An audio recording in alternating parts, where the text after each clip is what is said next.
નમસ્કાર, હું દીપલ. આપ જોઈ રહ્યા છો ગાંધીનગરની સૌપ્રથમ web news channel live Gandhinagar. તો આવો નિહાળીએ આજનું જીવતું ધબકતું ગાંધીનગર લાઈવ ગાંધીનગરની નજરે.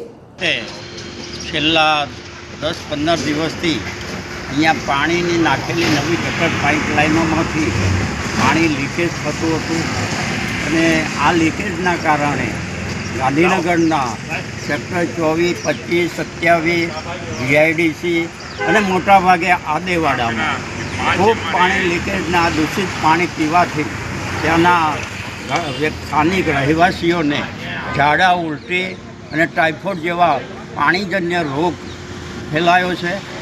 થયો છે અને એ અત્યારે સિવિલ હોસ્પિટલ દવાખાનામાં દાખલ થયેલા છે.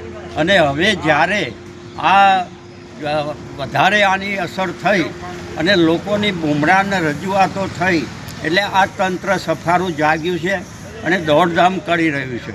જ્યારે આની અગાઉ અમારી બધી રજૂઆતો હતી કે ભાઈ આ પાણીની પાઇપલાઇનો લીકેજ છે, ઘણી જગ્યાએ સાંધા લીકેજ થઈ ગયા છે અને આ દૂષિત પાણી છેલ્લા 10-15 દિવસથી નાગરિકો પીતા હતા અને આ પીવાના કારણે આ રોગનો એક આખો ભરડો બની ગયો છે. આ પાણીની જે પાઇપલાઇનો નાખી છે એ ગટરની પાઇપલાઇન અને પાણીની પાઇપલાઇન જે નજીકમાં રોડ ઉપર ખોદીને નાખવામાં આવી છે. એટલે અવારનવાર આના સાંધા તૂટી જાય, લીકેજ થાય છે અને આવી લીકેજની ગાંધીનગરમાં હવે તાજેતરમાં નાખેલી નવી પાઇપલાઇનોની અસંખ્ય ફરિયાદો તંત્રના પાટનગર યોજના ભવનમાં ગઈ છે. અને આ પાઇપલાઇનો આવી જે ગટરની પાઇપલાઇનો તો પ્લાસ્ટિકની નબળી ગુણવત્તી છે અને આની તપાસ માટે જ્યારે નાખી ત્યારે પણ અમે વિરોધ કરેલો, છતાં પણ તંત્રએ એમની બધી કોન્ટ્રાક્ટરની એજન્સીઓની આની મિલીભગતથી આ કામ કરી દેવામાં આવ્યું છે, જેના કારણે અત્યારે સહન કરવાનું ગાંધીનગરના નાગરિકોને આવે છે. અને આવી અનેક ફરિયાદો ઉઠી છે અને હવે ભવિષ્યમાં આવી તો અવારનવાર ફરિયાદો ચાલુ અને આવા લોકોને રોગના ભરડામાં જ ભરવાનું છે. નાગરિકોને કરોડોના ખર્ચે આ બધું કામ કરવામાં આવ્યું છે પણ હજુ સંપૂર્ણ સુખ સુવિધાઓ નાગરિકોને મળી નથી. Gandhinagar sector 5 senior citizen hall ખાતે સિનિયર સિટીઝન સેવા ટ્રસ્ટ દ્વારા તાજેતરમાં દૂષિત પીવાના પાણીની ઉદ્ભવેલ પરિસ્થિતિને ધ્યાને લઈ નાગરિકોને આયુર્વેદિક ઉકાળાનું વિતરણ કરવામાં આવ્યું. સદર ઉકાળામાં કડવું કાળિયાતું, અરડુસી, તુલસી, આદુ, મરી, લીલી હળદર, તજ તથા નાના મોટી 12 વનકઠીની જડીબુટીઓ નાખી સિનિયર સિટીઝનોએ ચૂલો બનાવી સ્વયંભૂ આયુર્વેદિક ઉકાળો બનાવવામાં આવ્યો હતો, જેનું સેક્ટર 5ના વસાહતી ભાઈઓ બહેનો, સિનિયર સિટીઝનો, વડીલોએ મોટી સંખ્યામાં ઉપસ્થિત રહી ઉકાળાનો લાભ લીધો હતો. આ ઉકાળાનું આયોજન સિનિયર સિટીઝન સેવા ટ્રસ્ટના અગ્રણી ટ્રસ્ટીઓ ઘનશ્યામસિંહ ગોળ, કાનજીભાઈ દેસાઈ, જશવંતસિંહ રાઠોડ, જયેશભાઈ ધુવ, ઈશ્વરસિંહ વાઘેલા, મૂળસિંહ ચાવડા વગેરેએ સખત મહેનત કરી હતી. સંસ્થાના પ્રમુખ કેશરીસિંહ બિહોલાના માર્ગદર્શન હેઠળ ઉકાળો તૈયાર કરવામાં આવ્યો હતો. ઉપરાંત યોગ પરિવારના અગ્રણી સુરેન્દ્રસિંહ વાઘેલા દ્વારા પણ સહકાર આપ્યો હતો. આમ ખૂબ સુંદર કાર્યક્રમનું આયોજન થયું હતું, જેનો મોટી સંખ્યામાં નાગરિકોએ લાભ લીધો હતો.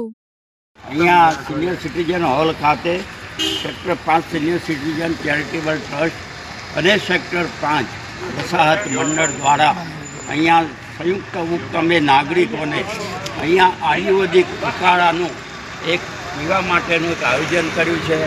આનો હેતુ અમારો એ છે અહીંયા થોડા દિવસથી ગાંધીનગરમાં દૂષિત પાણી આવે છે અને આ પાણીના કારણે અહીંયા ઘણાને પાણીજન્ય રોગો, ટાઇફોઇડ, મેલેરિયા અને ઝાડા, ઉલટીઓ જેવા અસંખ્ય કેસ બન્યા છે, જેને ધ્યાને લઈને અમે તાત્કાલિક અહીંયા આયુર્વેદિક ઉકાળાનું એક આયોજન કર્યું છે. અને આ આયુર્વેદિક ઉકાળો અમારા આજુબાજુના સેક્ટરના અને આજુબાજુના સેક્ટરના ગાંધીનગર નાગરિકોએ ખૂબ મોટી સંખ્યામાં લાભ લીધો અને આમાં એ લોકોએ આ ઉકાળાને પીવામાં આવે છે. અને આવો તમે અગાઉ પણ કોરોના સમયે પણ 2-3 વખત આવો ઉકાળાનો અમારા ટ્રસ્ટના સંસ્થા દ્વારા કરવામાં આવે છે. છેલ્લા 40 વર્ષથી ચાલતી એકમાત્ર સંસ્થા ગાંધીનગર જિલ્લા સમાજ કલ્યાણ સંઘ સેક્ટર 22ના સીવણ ક્લાસમાં 2025ના અંતમાં શ્રમજીવી બહેનો જે સિલાઈકામ શીખવા આવે છે તે બહેનોએ 2026નું વેલકમ કર્યું અને સાથે સાથે મ્યુઝિકલ ચેર, ગરબા, ટીમલી તથા અનેક એન્ટરટેનમેન્ટ કાર્યક્રમ કર્યા.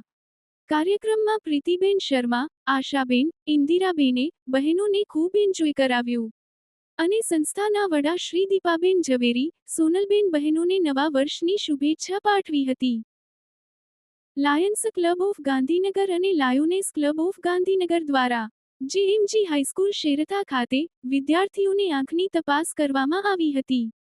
આ કાર્યક્રમમાં ક્લબના લાયન શનિભાઈ ગજ્જરના સૌજન્યથી 661 વિદ્યાર્થીઓની આંખોની તપાસ કરવામાં આવી, જેમાંથી 11 વિદ્યાર્થીઓને ચશ્મા આવ્યા છે.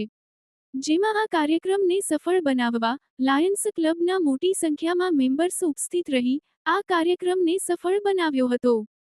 આ સેવા કાર્ય માટે લાયન અજયભાઈ પટેલ, કાર્યકારી પ્રમુખ વિમળાબેન અયાચી, પ્રમુખ પ્રીતિબેન શર્મા, સેક્રેટરી અનિલભાઈ ગજ્જર, શનિભાઈ ગજ્જર, કિશનભાઈ ગજ્જર ઉપસ્થિત રહ્યા હતા. તો દર્શક મિત્રો, આપે અનુભવ્યો ગાંધીનગરનો ધબકાર.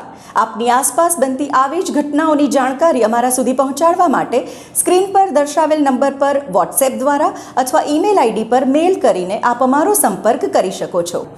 ધન્યવાદ.